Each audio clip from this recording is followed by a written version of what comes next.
Anime के starting में हम ताइजू को देखते हैं। ताइजू बोलता है, सुनो सेनकू, मैंने मन बना लिया है। यूजिरिया के ऊपर जो मेरा प्यार था वो मैं आज बताने वाला हूँ। सेनकू कहता है, तुम में थोड़ा अकल तो आया, मैं तुम्हारा हौसला बढ़ाऊंगा इस साइंस लैब में रहकर। ताइजू कहता है, सच में? Thank you सेनकू। सेनकू कहता है, अपना मुख बंद रखो, मैं तुम्हारी कोई मदद नहीं करने वाला। 5 सालों से तुमने कुछ नहीं कहा अभी तक, कोई इतना रुकता है क्या? मैंने तुम्हारे लिए कुछ बना रखा है, एक ऐसी दवाई जिसे पैर की कुट्टी कहते हैं, इससे पियो और तुम्हारा काम बन जाएगा। एक इविल स्माइल के साथ बोलता है। ताइजू वो दवाई हाथ में लेता है और गिरा देता है। सेनकू को बोलता है, थैंक यू सेनकू, पर मुझे ये सब चीजों की जरूरत नहीं है, ये बोलकर चले जाता है। एक बंदा सेनकू से पूछता है, सच में सेनकू ये प्यार की कुट्टी है? और सेनकू उसमें आग डाल के कहता है, ऐसा कुछ भी नहीं होता, ये सिर्फ एक पेट्रोल है। एक बंदा बोलता है, ताइजू इसे पीता तो मर जाता ना। सेनकू कहता है, मुझे पूरा भरोसा था वो पिएगा नहीं। उसके बाद हम बाहर देखते हैं। ताइजू जाते ही बोलता है, यूजिरिया सॉरी तुम्हें इंतजार करवाया। यूजिरिया बोलती है, बात क्या है ताइजू, मुझसे क्या कहना चाहते थे? ऊपर लैब से बंदे शर्त लगाते हैं, क्या इसे थप्पड़ मारेगी क्या नहीं बोलेगी,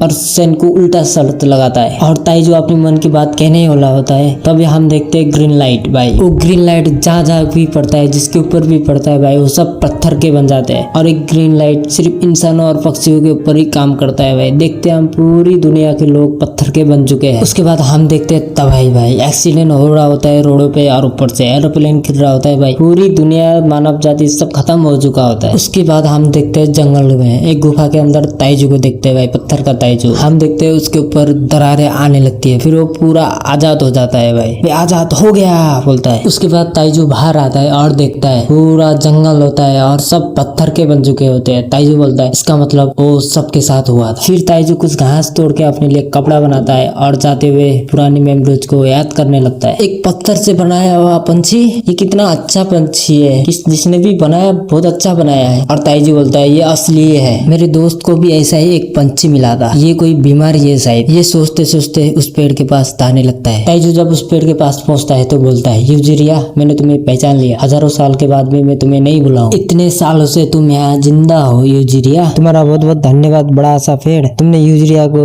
बेजाने और टूटने से बचाया। ताइजू बोलता है, मुझे माफ करना यूजिरिया, मैं तुम्हारी हिफाजत नहीं कर पाया, असल में मैं तुम्हारी नहीं तुम मेरी हिफाजत कर रही थी। मैं इतने दिनों से उस दर्द भरे अंधेरे में जिंदा था सिर्फ तुम्हारे लिए। चलो अब मैं बोलता हूँ उस दिन जो मेरी अधूरी बात रह गई थी, मैं ये कहना चाहता था। ये बोलकर इमोशनल हो जाता है भाई, और इमोशनल होते हुए बोलता है, मैं तुम्हें प्यार करता हूँ।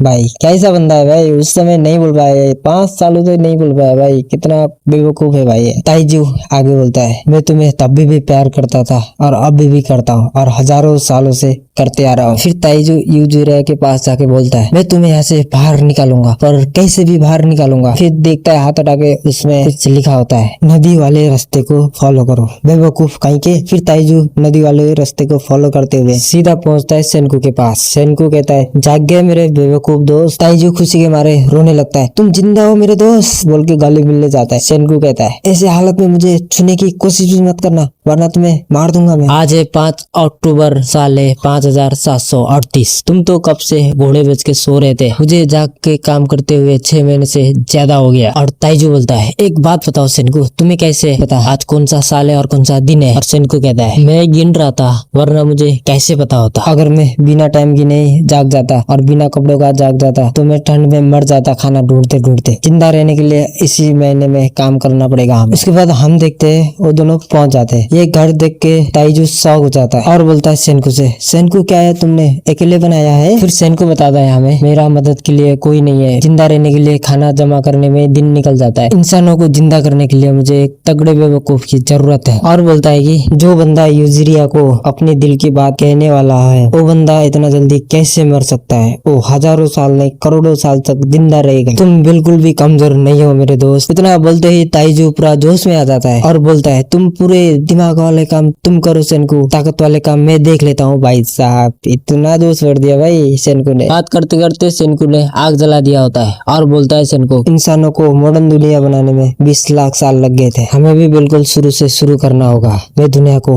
पहले जैसे बना दूंगा। और ताइजू बोलता है, मैं यूजिरिया को बताऊंगा। क्या भाई यार, लड़की के पीछे लगा रहता है भाई। सेनकू कहता है, हम हाई स्कूल के 2 लड़के पूरी दुनिया को बता कर ही रहेंगे, हम ये पत्थर के दुनिया का एडम और ईव बनने वाले हैं। इसके बाद हम देखते हैं ताइजू ने अपना काम शुरू कर दिया होता है और ढेर सारा खाना लेके आता है और सेनको कहता है आखिर तुम में इतना ताकत आता कहाँ से ताइजू। उसके बाद वो खाना अलग करने लगता है, ये खाना है ये नहीं खाना है कहता है। खाना अलग करने के बाद खाना पका के खाने लगते हैं और ताइजू बोलता है कितना टेस्टी है सेनको, और सेनको बताता है मैंने समुद्र के पानी से नमक बना लिया है। भाई साहब इतना जल्दी नमक भी बना लिया भाई सेनको ने। खाना खाने के बाद ताइजू चल देता है खाना ढूंढने। ताइजू जंगल में पहुंच के देखता है तो वहाँ पे कुछ अंगूर जैसे फल लगे होते हैं और ताइजू बोलता है देखने से तो बहुत अच्छा लग रहा है, देख के क्या फायदा, चक्के ही टेस्ट कर लेता हूँ। जैसे ही खाता है भाई बहुत कड़वा आता है। फिर जंगल की तरफ देखता है, एक बंदा होता है भाई, हट्टा कट्टा बंदा होता है। उससे बोलता है ताइजू इससे तो मैंने टीवी में देखा था। वो कहता है उसका नाम है सुकासा, ये बंदा भाई विलन होने वाला है आगे चल के। सेनको और इसकी बिल्कुल नहीं जमने वाली है भाई, मैं अभी बता दे रहा हूँ। उस समय का बहुत ताकतवर बंदा आखिर ये भी पत्थर का बन ही गया। उसके बाद ताइजू गुफा की ओर दिखता है और गुफा के अंदर जाता है और एक बाल्टी में लिक्विड सा जा रहा होता है और ताइजू कहता है ओ हमारे अलावा और कोई भी और भी है इस दुनिया में, ये है किसने रखा। पीछे से सेनको आके कहता है मैंने रखा। कौन बोला ये। उसके बाद ताइजू कहता है इस दुनिया में सिर्फ हम दोनों ही जिंदा है क्या। और सेनको कहता है हाँ हम दोनों ही जिंदा है, हमारा सबसे पहला काम होगा और इंसानों को जगाना, वरना इस दुनिया का क्या ही फ्यूचर रह जाएगा। ताइजू तुम खुद ही सोचो हम 3700 साल बाद कैसे उठे, अगर ये पत्थर सड़ गया होता तो हम ठीक 6 महीने के बाद दोनों एक ही साथ कैसे उठे। ये सोचने वाली बात नहीं है, इसके पीछे कुछ जरूर कोई वजह होगी। उस समय हम दोनों ही बहकर इस गुफा के अंदर आए थे। वो देखो जो टपक रही है वो नाइट्रिक एसिड है। ताइजू एकदम शॉक होकर बोलता है क्या ये नाइट्रिक एसिड है, वैसे क्या होता है नाइट्रिक एसिड। और सेनको कहता है मुझे पता था तुम यही कहोगे, मैं तुम्हें छोटी छोटी बातों का जवाब नहीं देने वाला बेवकूफ। उसके बाद हम देखते हो एक चिड़िया के ऊपर वही लिक्विड डालते हैं। ताइजू कहता है यानी तुम इस एसिड से पत्थर को पिघला के इंसानों को बाहर निकालने वाले हो। सेनको कहता है कहाँ से इतना आसान होता। वो फिर फेल हो जाता है। सेनको कहता है मैंने कई बार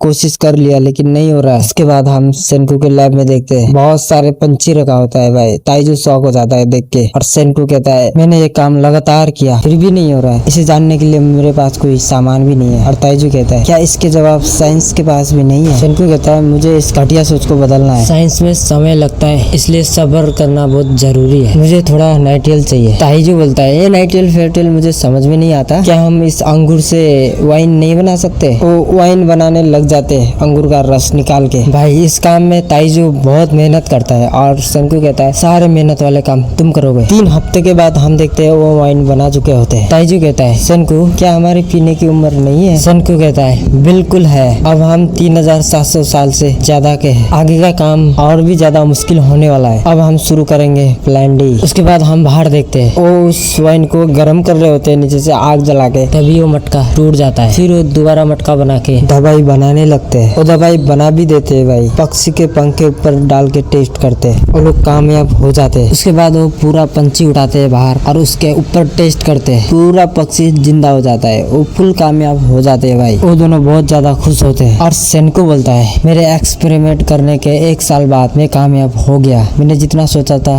उससे कम समय में कंप्लीट हो गया, मैं कल्पना को साइंस से हराने वाला हूँ, अब आएगा मजा। तो गाइस यही थी आज की एनीमे आपको पसंद आया होगा तो लाइक एंड सब्सक्राइब कर देना। इस एनीमे का अगला वीडियो लाना है कि नहीं भाई कमेंट करके जरूर बताना।